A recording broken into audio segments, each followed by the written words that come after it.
नमस्कार, अध्ययन अड्डा यूट्यूब चैनल पर मैं दुष्यंत सिंह एक बार फिर से आप सभी लोगों का बहुत बहुत स्वागत करता हूं। आशा करता हूं आप सभी अच्छे होंगे, स्वस्थ होंगे, आपकी पढ़ाई लिखाई भी बहुत अच्छी तरीके से चल रही होगी। उत्तर प्रदेश लेखपाल भर्ती परीक्षा 2022 में ग्राम समाज विकास से रिलेटेड बहुत ही इंपॉर्टेंट क्वेश्चंस की सीरीज़ हम लगातार कर रहे हैं। इस क्रम में 9वीं सीरीज़ आप देख रहे हैं और हर बार की तरह इस सीरीज़ में हम 40 अति महत्वपूर्ण प्रश्नों को व्याख्या के साथ, एक्सप्लेनेशन के साथ समझने का प्रयास करेंगे। क्लास स्टार्ट करने से पहले आप सभी लोगों का एक कॉमन सा डाउट है, एक कॉमन सा प्रश्न हम कह सकते हैं, और स्पेशली उन लोगों का ये प्रश्न है जो अभी हमसे बाद में जुड़े हैं या अभी जो नए जो हमारे साथी हैं जो हमसे जुड़ रहे हैं, उनका एक प्रश्न अक्सर करके आपके कमेंट्स में देखने को मिलता है। और वो प्रश्न है कि क्या सर ये जो कंटेंट आप प्रोवाइड कर रहे हैं या आपके द्वारा जो भी स्टडी मटेरियल हमको दिया जा रहा है, ये हमारे ग्राम समाज विकास वाले सेक्शन के लिए पर्याप्त रहेगा या नहीं। क्योंकि बहुत से ऐसे भी बच्चे हैं, बहुत सारे ऐसे कमेंट्स आपको भी देखने को मिलेंगे इस चैनल के नीचे, जिसमें बच्चे कह रहे हैं कि हमारा जो पेड कोर्स है उससे भी बेटर आप पढ़ा रहे हैं। तो आप सभी के लिए दिल से धन्यवाद कि आप सभी लोग इस सीरीज़ को या इस कंटेंट को इतना पसंद कर रहे हैं। ये मेरे लिए काफ़ी अच्छी बात है और यही मुझे इंस्पिरेशन देती है आप लोगों के लिए काम करने के लिए। तो जो आपका जो मेन क्वेश्चन है कि सर क्या ये सफिशिएंट रहेगा, तो इसके लिए आप ध्यान से सुनिए। मैं आपको क्या बताने जा रहा हूँ कि ये जो सीरीज़ है, इस सीरीज़ में जो भी प्रश्न मैं आपको दे रहा हूँ, ध्यान से सुनिएगा, इस सीरीज़ में जो भी प्रश्न मैं आपको दे रहा हूँ, यहाँ पर ज़्यादातर, मैं ऑनेस्टली बोल रहा हूँ, ज़्यादातर मैं उन चीज़ों को यहाँ पर नज़रअंदाज कर देता हूँ जो चीज़ें मैं आपको पूर्व में बता चुका हूँ। ये आपने भी देखा होगा, जैसे कोई क्वेश्चन आ गया और वो क्वेश्चन किसी ऐसे टॉपिक से रिलेटेड है या ऐसे चैप्टर से रिलेटेड है जिसको हम पहले काफ़ी डिटेल में पढ़ चुके हैं, तो उसकी एक्सप्लेनेशन देने से मैं यहाँ बचता हूँ। क्योंकि आपका समय भी महत्वपूर्ण है, मेरा समय भी जो है बहुत महत्वपूर्ण है, क्योंकि मैं भी आपको अपनी जॉब से टाइम निकाल के, जब भी टाइम मिलता है मुझे, चाहे दिन में टाइम मिलता है चाहे रात में टाइम मिलता है, तब मैं आपके लिए जो है कंटेंट तैयार कर रहा हूं।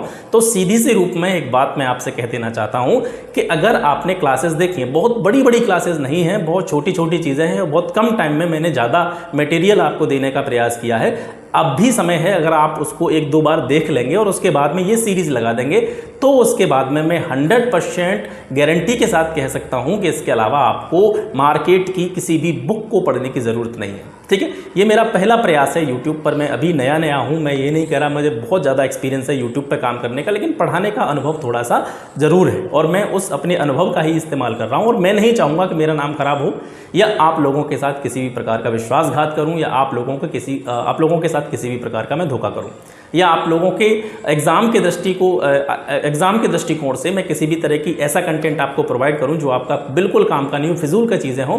तो इस चीज़ से भी मैं आप लोगों को बिल्कुल 100% सर्टिफाइड तरीके से कह रहा हूं कि अगर आपने क्लासेस देखी हैं और उसके बाद में ये सीरीज़ लगा रहे हैं, 100% आप एग्जाम में अच्छा करेंगे। ठीक है, आशा करता हूँ आपका ये डाउट क्लियर हो गया होगा। तो चलते हैं अपने सीरीज़ की तरफ। और आज का जो हमारा पहला प्रश्न है, वो पहला प्रश्न है आपका कि सितंबर 2021 में भारत सरकार ने मानसिक या शारीरिक रूप से जो दिव्यांग व्यक्ति होते हैं उनकी पारिवारिक पेंशन के लिए आय की सीमा को, इनकम लिमिट को कितने प्रतिशत तक बढ़ाया है? तो ये 30% तक इसको बढ़ाया है। ये पॉइंट आपको याद रखना है। ठीक है, भारत सरकार के द्वारा ये जो लाभ हस्तांतरण करने की योजना थी, यानी कह सकते हैं हम जो मानसिक रूप से या शारीरिक रूप से जो डिसेबल पर्सन हैं, दिव्यांग व्यक्ति हैं, उनकी पारिवारिक पेंशन बढ़ाने की जो कह सकते हैं लाभ था, ये बेनिफिट था, ये कब से स्टार्ट किया था? ये 8 फरवरी 2021 से इसको प्रभावी किया गया है।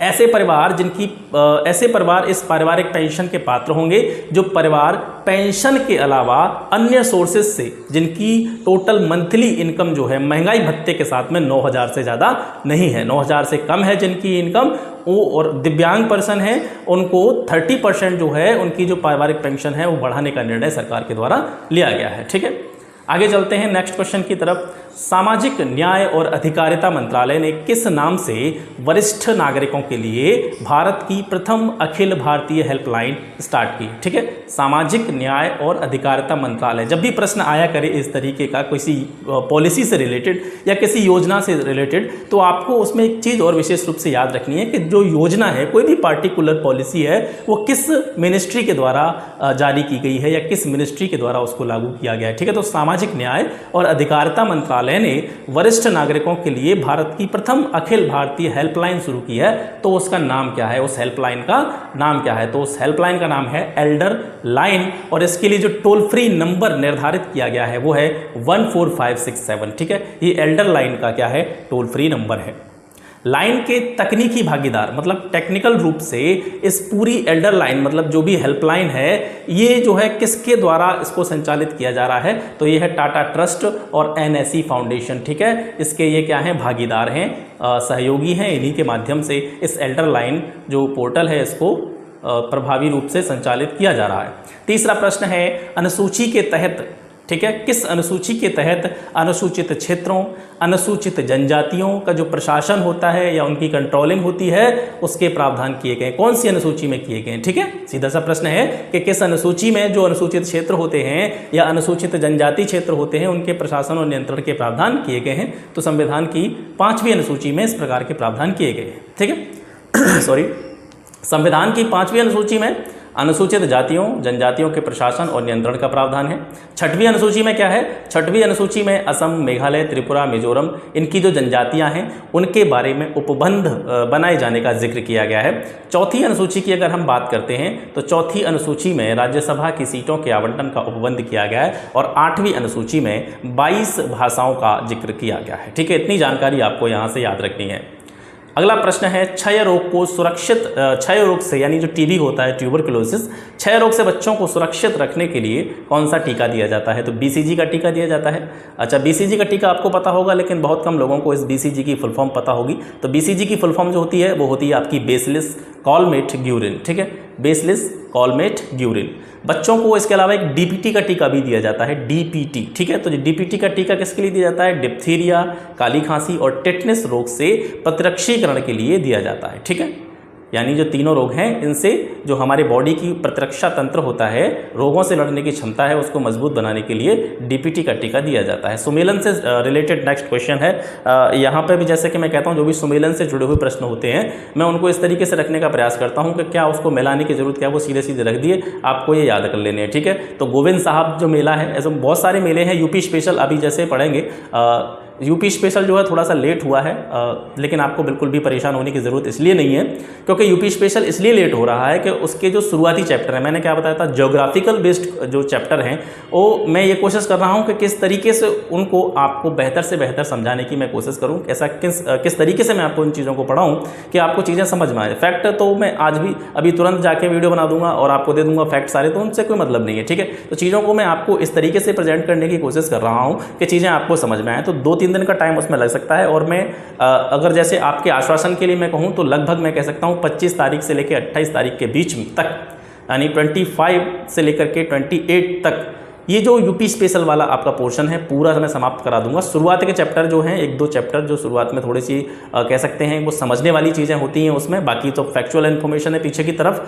तो शुरुआती जो चैप्टर हैं उसमें थोड़ा सा टाइम लग रहा है, तो उसके लिए आप थोड़ा सा धैर्य बनाए रखें। आपको रिवीजन के लिए 15 दिन का समय मिल जाएगा। ठीक है, और 15 दिन मेरे हिसाब से रिवीजन के लिए काफ़ी होता है, तो बिल्कुल भी चिंता करने की जरूरत नहीं है, बार बार कमेंट करने की भी आपको कोई ज़रूरत नहीं है। मैंने आपसे प्रॉमिस किया था तो वो प्रॉमिस किया है, मुझे भी पता है और मैं अपनी बात से कभी मुकरूंगा नहीं, या मैं आपसे कह दिया कि मैं यूपी स्पेशल कराऊंगा आपको, अब मेरे भरोसे बैठे रहें और मैं इसको नहीं कराऊं, तो ऐसा बिल्कुल भी आपके साथ नहीं होगा। ठीक है, तो गोविंद साहब का जो मेला है ये आजमगढ़ में लगता है। ठीक है, कैलाश मेला आप सभी जानते हैं आगरा में लगता है, कैलाश मानसरोवर।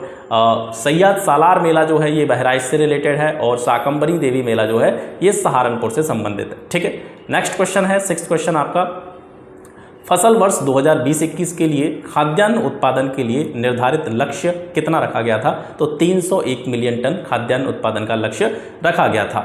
7th क्वेश्चन है छात्र उद्यमिता कार्यक्रम 3.0 की थीम है। छात्र उद्यमिता कार्यक्रम 3.0 की थीम क्या है? तो इसकी जो थीम है वो है made in 3D seed the future entrepreneurs program. ठीक है, made in 3D seed the future entrepreneur program, ये इसकी थीम है, इसको आप याद रखेंगे।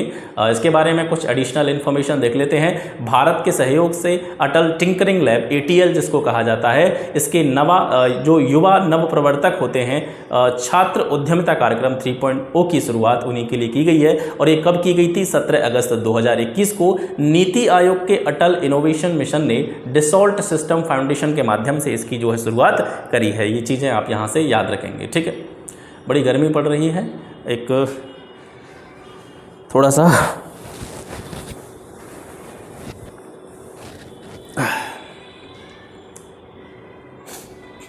अगला प्रश्न है, उत्तर प्रदेश में वह कौन सा एकमात्र क्षेत्र है जहां तांबा पाया जाता है। ठीक है, तो तांबा पाया जाता है यूपी के ललितपुर में।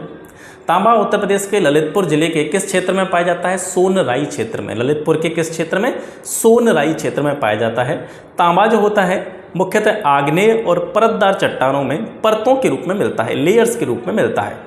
और जो लेयर्स होती हैं, प्रत्येक लेयर्स में लगभग 3 से 6% तक जो है तांबा पाया जाता है। इसके अलावा ललितपुर जिले में ही यूरेनियम के भंडारों की भी खोज की गई है। ठीक है, यूरेनियम के भंडार यानी सीमित भंडार भी जो है ललितपुर में उनकी खोज की गई है। भारत के संविधान का कौन सा अनुच्छेद, बहुत ही महत्वपूर्ण प्रश्न है, और ये जो आर्टिकल नीचे आपको दिख रहे हैं, चाहे आर्टिकल 49 हो, 48 हो, 48A हो या 50 हो, ये चारों जो आर्टिकल हैं बहुत ही इंपॉर्टेंट क्वेश्चन है और हो सकता है आपके जीएस वाले सेक्शन में या ग्राम समाज वाले सेक्शन में इनमें से एक प्रश्न आने की प्रबल संभावना है। ठीक है, तो इसको आप देखेंगे। भारत के संविधान का कौन सा अनुच्छेद राष्ट्रीय महत्व के स्मारकों, स्थलों और वस्तुओं की सुरक्षा से संबंधित है? तो वो है आर्टिकल 49। अनुच्छेद 49 जो है राष्ट्रीय महत्व के जितने भी स्मारक हैं, राष्ट्रीय महत्व के जितने भी स्थल हैं या राष्ट्रीय महत्व की जितनी भी वस्तुएं हैं, उनकी सुरक्षा से संबंधित प्रावधान करता है। इसके अलावा अनुच्छेद 48 जो है ये कृषि और पशुपालन के संगठन से संबंधित है। आर्टिकल 48A बहुत ही इंपॉर्टेंट, ठीक है, आर्टिकल 48A ये पर्यावरण का संरक्षण, संवर्धन, वन और वन्य जीवों की रक्षा से संबंधित है। अनुच्छेद 50 जो है ये आपका ये कार्यपालिका से न्यायपालिका के पृथक्करण के बारे में उपबंध दर्शाता है। अगला प्रश्न है, बागवानी उत्पादन में वर्ष 19-20, ठीक है, 2019-20 की तुलना में 2020-21 में कितने प्रतिशत की वृद्धि परिलक्षित है? तो 2020-21 के अनुसार कुल बागवानी उत्पादन वर्ष 2019-20 में जो हुआ था वो हुआ था आपका 320.47 मिलियन टन, और इसकी तुलना में 2020-21 में कुल बागवानी जो उत्पादन था वो आपका 329.86 मिलियन टन था। ठीक है, दोनों का आपको याद रखना है। कुल बागवानी फसलों का क्षेत्रफल, अब दूसरा प्रश्न जो है वो पहला था उत्पादन से संबंधित था, दूसरा है बागवानी फसलें कितने क्षेत्र पर की गई थी, बागवानी फसलों की जो खेती थी वो कितने हेक्टेयर क्षेत्र पर की गई थी। तो कुल बागवानी फसलों का क्षेत्रफल 2019-20 की तुलना में 2020-21 में कितने मिलियन हेक्टेयर हो गया है? तो 2019-20 में जो बागवानी फसलों का क्षेत्र था वो लगभग 26.48 मिलियन हेक्टेयर था, और इसकी तुलना में 2020-21 में ये जो क्षेत्र है थोड़ा सा बड़ा है और 27.23 मिलियन हेक्टेयर पर जो है बागवानी फसलों की खेती की गई है। ग्राम उजाला योजना, अगला प्रश्न है, ग्राम उजाला योजना की जो शुरुआत है वो उत्तर प्रदेश के किस जिले से की गई थी? 24 मार्च 2021 को उत्तर प्रदेश में वाराणसी जिले से, किस जिले से? वाराणसी जिले से ग्राम उजाला योजना की शुरुआत की गई थी। इसके बारे में कुछ अन्य इन्फॉर्मेशन देखते हैं। Convergence energy services limited, CESL जिसको कहा जाता है, इसने ग्राम उजाला कार्यक्रम शुरू किया है। इसके तहत क्या किया गया? पहले चरण में 5 राज्यों के कुछ गांवों में गुणवत्ता वाले कुशल LED बल्ब जिनकी कीमत रखी गई थी 10, यानी कम से कम कीमत पर लोगों को क्या LED बल्ब उपलब्ध कराने से जुड़ी हुई यह योजना थी। वैसे मैं इस योजना के बारे में शायद आपको पढ़ा चुका हूं, लेकिन इसमें से जो सबसे महत्वपूर्ण पॉइंट आपको याद रखना है वो ये याद रखना है, यहाँ से प्रश्न इस तरीके से बन सकता है कि जो ग्राम उजाला योजना थी इसके पहले चरण में जो ये लागू की गई थी पहले चरण में, तो पहले चरण में वो कौन से 5 राज्य थे जिनमें यह लागू की गई थी? तो 5 राज्य थे आपके बिहार, उत्तर प्रदेश, आंध्र प्रदेश, महाराष्ट्र और पश्चिमी गुजरात। इसके जो गांव थे इन 5 राज्यों के, उनमें 10 रुपये प्रति LED बल्ब की दर से जो है LED बल्बों का वितरण सुनिश्चित किया गया था। और ये जो LED बल्ब उपलब्ध कराने की जो जिम्मेदारी ली थी वो किसने ली थी? Convergence energy services limited, CESL। आगे बढ़ते हैं।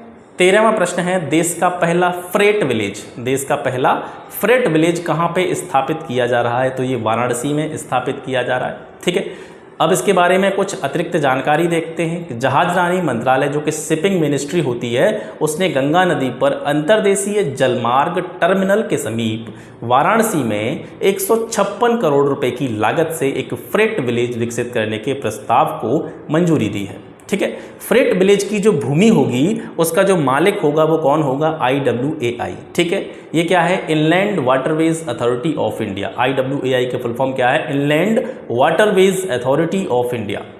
अब फ्रेट विलेज होता क्या है? फ्रेट विलेज जिसके बारे में हम पढ़ रहे हैं, ये फ्रेट विलेज है क्या? तो फ्रेट विलेज एक ऐसा निर्दिष्ट क्षेत्र है जहां परिवहन के विभिन्न साधन, माल वितरण, इसके अलावा अन्य जो लॉजिस्टिक्स सुविधाएं होती हैं उन्हें सिंक्रोनाइज तरीके से बड़े पैमाने पर उनकी उपलब्धता वहां पर होती है, वो फ्रेट विलेज कहलाता है। यह शहर जो है, यानी वाराणसी की बात हम कर रहे हैं जहां पर फ्रेट विलेज स्थापित किया जा रहा है, ये जो शहर है ये सामरिक दृष्टि से भी उपयुक्त जगह पर है, क्योंकि यहाँ पर क्या क्या है? यहाँ पर राष्ट्रीय जलमार्ग 1, ईस्टर्न डेडिकेटेड फ्रेट कॉरिडोर जिसे EDFC कहा जाता है, इसके अलावा राष्ट्रीय राजमार्ग NH7, राष्ट्रीय राजमार्ग 2 यहाँ से गुजरते हैं। तो इस वजह से ये सामरिक दृष्टि से काफ़ी महत्वपूर्ण जिला है उत्तर प्रदेश का, और इसी कारण यहाँ पर फ्रेट विलेज की स्थापना की जा रही है। 14वां क्वेश्चन है, संविधान के 73वें संशोधन अधिनियम 1992 के अंतर्गत पंचायती राज व्यवस्था किन स्थानों पर लागू नहीं होगी? जैसा कि मैं आपको शुरुआत में बता रहा था, जब हम वीडियो स्टार्ट कर रहे थे तब मैं आपको बता रहा था, यहाँ पर मैं उन चीज़ों की एक्सप्लेनेशन देने से बचता हूँ क्योंकि उसमें टाइम हम अपना वेस्ट कर रहे हैं, क्योंकि जो चीज़ें हम पहले पढ़ चुके हैं उनको दोबारा से फिर यहाँ पर बताने से आपका समय बर्बादी के अलावा कुछ नहीं है। अब 73वां संविधान संशोधन हो या 74वां संविधान संशोधन हो, इन दोनों के बारे में हम विस्तार में पढ़ चुके हैं। लेकिन एक प्रश्न मुझे मिला इससे रिलेटेड जो कि महत्वपूर्ण भी है कि संविधान के 73वें संशोधन अधिनियम 1992 के तहत पंचायती राज व्यवस्था किस किस स्टेट में लागू नहीं होती है? तो वो है नागालैंड, मेघालय और मिजोरम। ये 3 स्टेट्स में ये लागू नहीं होती है, ठीक है। अगला है आपका 15वां क्वेश्चन, केंद्र से राज्यों को कर आय का बंटवारा करने के लिए पहली बार गाडगिल फॉर्मूला जो था वो किस वर्ष प्रारंभ किया गया था? तो गाडगिल फॉर्मूला जो है वो 1969-70 में, यानी 1969-70 में 5वें वित्त आयोग के अध्यक्ष जो DR गाडगिल फॉर्मूला है, तो ये जो DR गाडगिल थे ये क्या थे? 5वें वित्त आयोग के अध्यक्ष थे। 1969-70 में इन्होंने एक फॉर्मूला तैयार किया था, और इस फॉर्मूले के तहत ही इन्होंने 3 राज्य, कौन कौन से 3 राज्य? असम, नागालैंड और जम्मू कश्मीर को विशेष राज्य का दर्जा देने की क्या की थी? सिफारिश की थी। तो आपसे प्रश्न पूछा जा सकता है कि किस व्यक्ति की सिफारिश पर या किस व्यक्ति ने असम, नागालैंड और जम्मू कश्मीर को विशेष राज्य का दर्जा देने की सिफारिश की थी? तो वो DR गाडगिल थे। किस समिति ने भारत में, अगला प्रश्न है, किस समिति ने भारत में कृषि जोत कर, कृषि जोतों पर टैक्स लगाया जाना, ठीक है, तो कृषि जोत कर का सुझाव किस समिति ने दिया था? तो ये राज्य समिति ने दिया था, ठीक है। भारत में कृषि जोत पर कर के विवाद के निपटान के लिए 1972 में केंद्र सरकार ने डॉक्टर KN राज की अध्यक्षता में कृषि संपदा और आय पर टैक्स लगाने से संबंधित एक समिति नियुक्त की थी। और क्योंकि किसकी अध्यक्षता में की थी? डॉक्टर KN राज की अध्यक्षता में, इसी वजह से इसका नाम जो है वो राज्य समिति पड़ा। इस समिति ने 1 अक्टूबर 1972 को अपनी रिपोर्ट जो है सरकार को सौंपी थी, ठीक है। हमारे राज्य में 1090 को किस नाम से जाना जाता है? 1090 क्या है? ये वुमेन पावर लाइन का क्या है? टोल फ्री नंबर है, ठीक है। तो 1090 क्या है? ये वुमेन पावर लाइन होती है अपनी, ठीक है। अगला प्रश्न है, 17 से 18 सितंबर 2021 के बीच में पोषक अनाज हितधारक महासम्मेलन 3.0 का आयोजन कहाँ पे किया गया? तो ये हैदराबाद में किया गया था। इस महासम्मेलन का शुभारंभ किसने किया? केंद्रीय कृषि एवं किसान कल्याण मंत्री नरेंद्र सिंह तोमर ने, ठीक है। इसका आयोजन अंतर्राष्ट्रीय पोषक अनाज वर्ष 2023 के परिप्रेक्ष्य में प्रधानमंत्री श्री नरेंद्र मोदी के जन्मदिन के उपलक्ष्य में किया गया है। आगे बढ़ते हैं अगले प्रश्न की तरफ। 26 से 29 सितंबर 2021 के बीच विजय सांस्कृतिक महोत्सव का आयोजन किस शहर में किया गया? तो ये कोलकाता में किया गया। इस महोत्सव का आयोजन 1971 के भारत पाक युद्ध की स्वर्ण जयंती के अवसर पर किया गया। इस महोत्सव का उद्देश्य है भारत और बांग्लादेश के बीच सांस्कृतिक संबंधों का प्रदर्शन करना। इस कार्यक्रम का उद्घाटन पूर्वी सेना के commander lieutenant general Manoj Pande ने किया था, ठीक है। एक सेकंड के लिए रुकेंगे, जरा पसीना पहुँच लूँ, गर्मी बहुत हो रही है।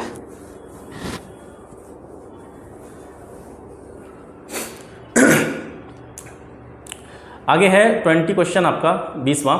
20 से 23 सितंबर 2021 को विश्व आर्थिक मंच का वार्षिक सतत विकास प्रभाव शिखर सम्मेलन ये कहाँ पर इसका आयोजन हुआ था, कहाँ पे इसका आयोजन संपन्न हुआ? तो ये जिनेवा में संपन्न हुआ था।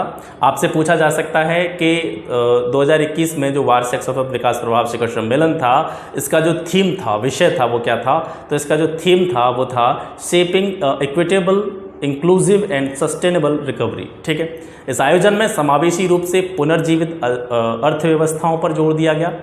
इसके अलावा विश्व आर्थिक मंच जो है, इसकी स्थापना हुई थी 1971 में। यह सार्वजनिक निजी सहयोग के लिए एक अंतर्राष्ट्रीय संगठन है जिसका हेडक्वार्टर जो है वो कहाँ पे है? स्विट्जरलैंड में है।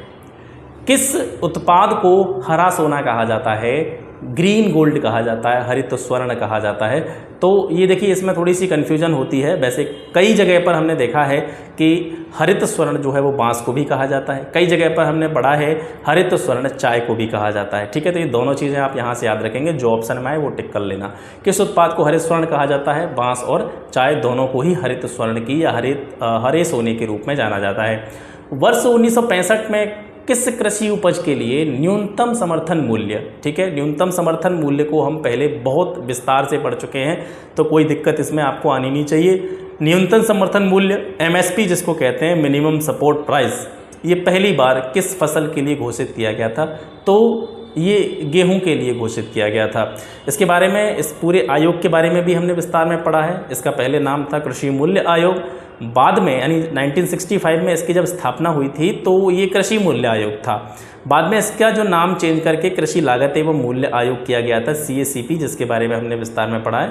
तो वो चीज़ें यहाँ पर मैं बताने की आपको कोई आवश्यकता नहीं है। 23वां प्रश्न है, वर्ष 2021-22 में भारतीय अर्थव्यवस्था के लिए अनुमानित जो वृद्धि दर है वो कितनी है?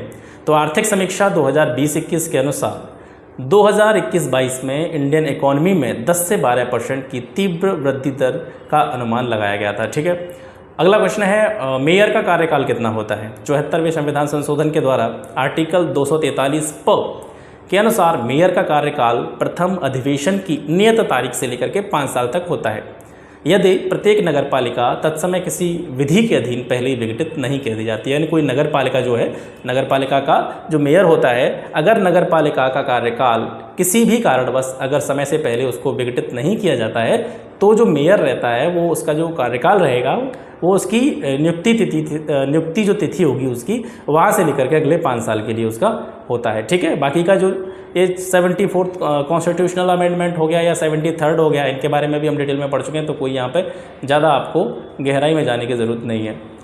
राष्ट्रीय हॉर्टिकल्चर मिशन NHM किस पंचवर्षीय योजना में प्रारंभ किया गया था? ये 10वीं पंचवर्षीय योजना में प्रारंभ किया गया था, राष्ट्रीय हॉर्टिकल्चर मिशन।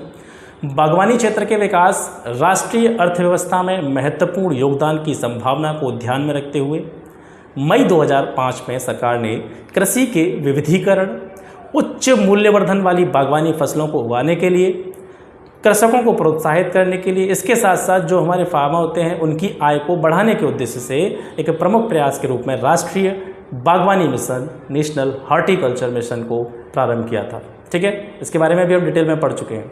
उत्तर प्रदेश में किसी नगर का जो मेयर होता है उससे संबंधित 4 कथन है, मैंने डायरेक्ट लिखा है, जो ग्रीन कलर में आपको दिख रहे हैं ये इसके आंसर हैं। तो क्या क्या हो सकता है उत्तर प्रदेश में किसी नगर का जो मेयर होता है उससे रिलेटेड कौन कौन सी बातें सही हैं? तो ये नगर का प्रथम नागरिक होता है, ये रियल। इसके अलावा नगर निगम का पदेन सदस्य होता है, ये भी सही है। इसके अलावा जो कार्यकारिणी होती है नगर निगम की, उस समिति का पदेन सभापति भी मेयर होता है। तीनों कथन है ये आपके सही हैं। इसके अलावा जो चौथा है आपका कार्यपालक मशीनरी पर पूर्ण नियंत्रण करता है, ये जो है गलत है। एक चीज़ और साथ साथ मैं आपको बताते चलूँ, अगर मार्केट से आप किसी भी बुक को ला करके पढ़ रहे हैं तो आप अपना पैसा जो है वो बर्बाद ना कीजिए, क्योंकि ये काम मैं पहले ही कर चुका हूँ। मार्केट में आप जो पब्लिकेशन लेके आएंगे वो सब मेरे पास पड़े हुए हैं, सब में से निचोड़ के क्वेश्चन मैं आपको दे रहा हूँ। तो किसी भी तरह के जो भी स्टडी मटेरियल है मार्केट से खरीदने की आपको कोई ज़रूरत नहीं है, यकीन कीजिए। ये जो है कह सकते हैं जो ऑब्जेक्टिव्स बुक्स के पीछे दे रखे हैं, जो भी मार्केट में पब्लिकेशन में जितने भी पब्लिकेशन की बुक हैं ग्राम समाज विकास पर, तो उनके पीछे कुछ बहुविकल्पीय प्रश्न दे रखे होते हैं। सभी प्रश्न मैंने आपको नहीं कराए हैं, मैं ऐसे प्रश्नों को मैं बिल्कुल ऑनेस्टी बता रहा हूँ। मैं ये नहीं कह रहा कि मैं समुद्र मंथन से आपके लिए प्रश्न लेके आ रहा हूँ जैसा कि और लोग बोलते रहते हैं, तो उन चीज़ से मुझे कोई मतलब नहीं है। क्वेश्चन सब यहीं से लेते हैं, मार्केट की जो किताबें हैं यहीं से सब क्वेश्चन उठाते हैं, कोई कहीं से अपने आप क्वेश्चंस की उत्पत्ति करके नहीं ला रहा। जितने भी लोग आपको पढ़ा रहे हैं ये ईमानदारी से मैं चीज़ कह रहा हूँ। मैं भी और भी जो यूट्यूब चैनल हैं जहाँ पर भी क्लासेस चल रही हैं यूट्यूब पर, आप सभी लोग भी जुड़े हुए हैं, मैं भी जुड़ा हुआ हूँ, तो मैं यहाँ पर देखता रहता हूँ कौन सी कोचिंग में कौन सा मटेरियल पढ़ाया जा रहा है, किस टीचर के द्वारा कौन सी चीज़ें बताई जा रही हैं, सारी चीज़ें वही जो मार्केट में हैं। ठीक है, तो ये अगर आपसे कोई कहता है कि नहीं हम मंथन करके इन चीज़ों को खोद करके लेके आते हैं आपके लिए, तो ये सारी चीज़ें आपको सिर्फ बहकावे वाली हैं। सभी मार्केट के स्टडी मटेरियल से ही आपको पढ़ाते हैं, बस अपने अपने पढ़ाने का नज़रिया जो होता है, तरीका होता है, वो अलग होता है। मैं आपसे ये कह रहा हूँ, ऑनेस्टली कह रहा हूँ, आप मार्केट से किसी बुक को मत खरीदिए। थ्योरी में से जो क्वेश्चन बन सकते हैं, मैं थ्योरी से मैं भी क्वेश्चन आपके लिए बनाने की कोशिश करता हूँ। जितनी भी बुक्स हैं उनके पीछे जितने भी ऑब्जेक्टिव्स दे रखे हैं, उनमें से जो ऑब्जेक्टिव्स मुझे लगते हैं कि ये इंपॉर्टेंट है, उनको मैं आपके लिए लाने की कोशिश करता हूँ। इसके अलावा मैं उन क्वेश्चंस को जनरली छोड़ देता हूँ जिनको मैं क्लासेस के थ्रू या पिछली सीरीज़ के थ्रू आपको करा चुका हूँ, उन क्वेश्चंस को मैं छोड़ देता हूँ। ठीक है, तो मार्केट से आपको कोई भी बुक खरीदने की ज़रूरत नहीं है। आप ये सीरीज़ लगा लीजिए, जो कंटेंट मैंने आपको दिया है उसको देख लीजिए, पर्याप्त रहेगा आपके लिए, किसी प्रकार की कोई समस्या नहीं आनी है। ठीक है, मटर की पत्ती विहीन जाति कौन सी है? ऐसी कौन सी प्रजाति है मटर की जिसमें पत्ती नहीं होती है? तो अपर्णा जो है मटर की पत्ती विहीन जाति है। पूसा सिंधु गंगा किसकी प्रजाति है? ये पूसा सिंधु गंगा जो होती है ये गेहूं की प्रजाति है। इसके अलावा गेहूं की कुछ और भी उन्नत प्रजातियां हैं, जैसे पूसा श्रेष्ठ HD 2687, पूसा विशेष HD 2851, पूसा गेहूं SD 2894 और पूसा सिंधु गंगा SD 2967। जनरली ध्यान करने के लिए आप ये समझ सकते हैं कि गेहूं की बहुत सारी फसलें पूसा से स्टार्ट होती हैं। ठीक है, तो इससे भी आप अंदाज़ा इसका लगा सकते हैं। अगस्त 2021 में उत्तर प्रदेश सरकार द्वारा किस खेल को गोद लेने की घोषणा की गई है? तो ये कुश्ती जो गेम होता है अपना, इसको गोद लेने की घोषणा की गई है। मतलब कुश्ती को अब और ज़्यादा प्रमोट करने की व्यवस्था सरकार कर रही है, इसके लिए लगातार प्रयास किए जा रहे हैं। जून 2021 में निम्नलिखित में से किस राज्य में प्रोजेक्ट युग परिवर्तन वैश्विक शिखर सम्मेलन 2021 विषयक वेबिनार का आयोजन किया गया? तो ये जो वेबिनार था ये उत्तर प्रदेश में जो है आयोजित किया गया था। उत्तर प्रदेश बजट 2021-22 के अनुसार मुख्यमंत्री कृषक दुर्घटना कल्याण योजना का आच्छादन बढ़ाते हुए योजना की जो पात्रता की श्रेणी है, निम्न में से किस को शामिल किया गया है? मतलब पात्रता के लिए जो शर्तें होती हैं उनमें से और किसको शामिल किया गया है जिसको इस योजना का लाभ मिलेगा? हालांकि मुख्यमंत्री कृषक दुर्घटना कल्याण योजना को हम डिटेल में पढ़ चुके हैं, लेकिन प्रश्न थोड़ा सा अच्छा है, इसको यहाँ से मैंने देखा है। तो किस किस मतलब कह सकते हैं किस किस के लिए ये योजना और मिल सकती है? इस योजना के जो भी लाभ हैं ये किस किस को और इसमें शामिल किया जाएगा? तो जो खातेदार होते हैं या सह खातेदार किसान होते हैं, उन परिवारों के जो कमाऊ सदस्य होते हैं उनको भी इसमें ऐड किया गया है। इसके अलावा ऐसे किसान जिनके पास खुद की ज़मीन नहीं होती है, जो पट्टे पर खेती करते हैं, तो पट्टे से प्राप्त भूमि पर जो खेती करते हैं किसान या भूमिहीन व्यक्ति जो होते हैं उनको भी इसमें सम्मिलित किया गया है। इसके अलावा जो बटाई पर खेती करते हैं ऐसे भूमिहीन किसानों को भी इसमें शामिल किया गया है। ठीक है, तो ये चीज़ें आप यहाँ से देख सकते हैं। 32वां क्वेश्चन है, बारानी द्वीप किस फसल की किस्म है? तो ये धान की किस्म है। अगला प्रश्न है, उत्तर प्रदेश सरकार द्वारा शुरू किया गया दस्तक अभियान, ठीक है, दस्तक अभियान किससे संबंधित है? तो दस्तक अभियान जो रिलेटेड है वो है आपका जापानी इंसेफेलाइटिस के उन्मूलन से। ठीक है, जापानी इंसेफेलाइटिस के उन्मूलन से ये संबंधित है। और दस्तक अभियान कहाँ पर चलाया गया है? अपने उत्तर प्रदेश में ही इसको चलाया जा रहा है। उत्तर प्रदेश सरकार ने घातक एक्यूट इंसेफेलाइटिस सिंड्रोम AES जिसको कहा जाता है और जापानी इंसेफेलाइटिस JE, इस बीमारी को मिटाने के लिए दस्तक नाम से एक विशाल अभियान शुरू किया है। यह जो संचारी रोग होते हैं उनके खिलाफ एक राज्यव्यापी अभियान था, जिसको चलाया गया था कब? 1 से 31 जुलाई 2019 तक। ठीक है, इस राज्यव्यापी अभियान के तहत टीमें जो थी बनाई गई थी वो संचारी रोगों के साथ साथ एक्यूट इंसेफेलाइटिस सिंड्रोम AES और जापानी इंसेफेलाइटिस JE, इनके बारे में लोगों को अवेयर करने के लिए, जागरूकता पैदा करने के लिए राज्य के 75 जिलों के हर गांव में घर घर गई थी, जो टीमें बनाई गई थी। इसके लिए उन्होंने हर जिले के हर गांव में जा करके लोगों को अवेयर किया था।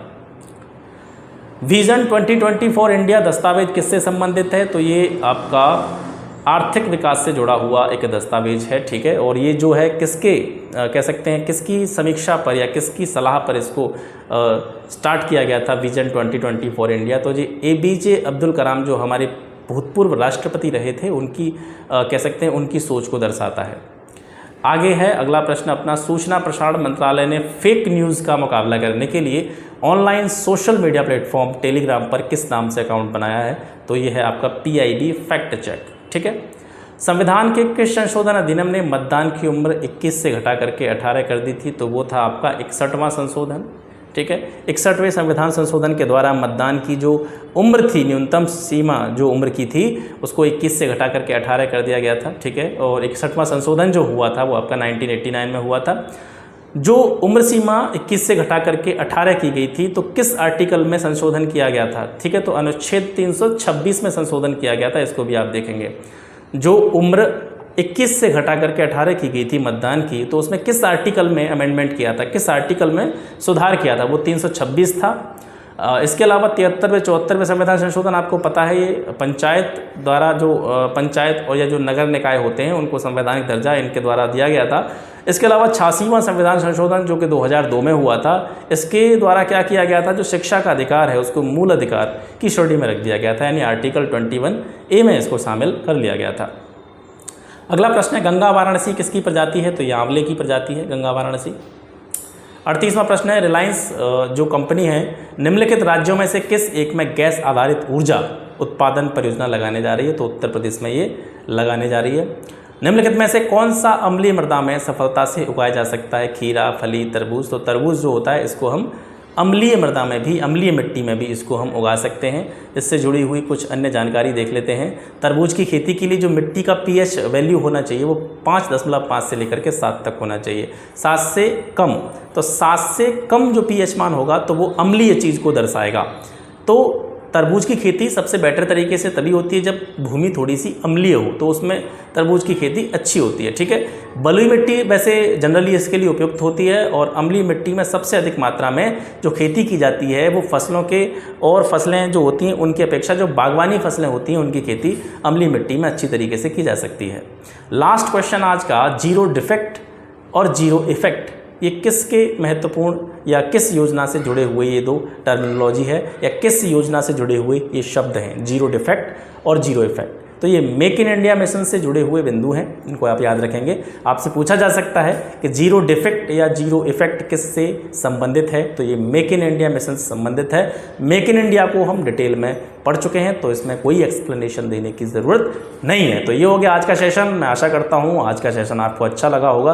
कभी कभी थोड़ी जुबान लड़खड़ा जाती है क्योंकि लगातार बोलते रहने से थोड़ा सा फ़र्क पड़ जाता है इस चीज़ का। ऊपर से गर्मी पड़ रही है और आपको डिस्टर्बेंस ना हो, आपको कोई भी एक्स्ट्रा साउंड ना हो, इसके लिए पंखा वंखा भी मुझे बंद करना पड़ता है, क्योंकि पंखा चलाते हैं या कूलर वगैरह चला देते हैं तो उससे क्या होता है कि आवाज़ बहुत ज़्यादा आती है। और जब भी वीडियो एडिट करता हूँ मैं पीछे बैठ करके, बाद में रिकॉर्डिंग के बाद में जब एडिटिंग करता हूँ तो मुझे भी थोड़ा सा अजीब लगता है वो साउंड जो आता है। अब इतनी टेक्नोलॉजी है नहीं मेरे पास कि उस साउंड को भी मैं डिटेक्ट कर सकूँ। ठीक है। तो कोई दिक्कत नहीं है, थोड़ी बहुत अगर समस्या आ जाए करे, क्योंकि आप भी लगातार बोलेंगे तो आपकी भी जुबान लड़खड़ा सकती है, तो कभी कभी हो जाता है। तो ये ऑनेस्टली चीज़ें हैं, कोई दिक्कत नहीं है। मैं भी इंसान हूँ आपकी तरह, आपके ही बीच का एक व्यक्ति हूँ, तो कोई दिक्कत नहीं है। और अपनी तैयारी जो है बहुत कम समय बचा है, इसको और अच्छी तरीके से करते रहिए, चीज़ों को रिवाइज़ करते रहिए। जैसे जैसे मैंने बताया था उस दिन, मैंने वीडियो बना के ही बताया था कि आपको लास्ट टाइम में क्या करना है, उसी तरीके से अपना काम करते रहिए और स्वस्थ रहिए, मस्त रहिए। प्रेशर लीजिए मत परीक्षा का बिल्कुल भी, क्योंकि परीक्षा का जब भी हम प्रेशर लेते हैं, जब भी लोड ले लेते हैं, तो चाहे आपकी तैयारी कितनी भी अच्छी हो तब भी आपका प्रदर्शन खराब हो जाता है। अगर आपका दिमाग शांत है और आप बिल्कुल फ्री होकर के एग्ज़ाम देने जाते हैं, तो अगर आपने कम पढ़ाई भी की होगी तो आप अधिक एफिशिएंसी के साथ में, अधिक परिशुद्धता के साथ में आप अपने एग्ज़ाम को देखते हैं।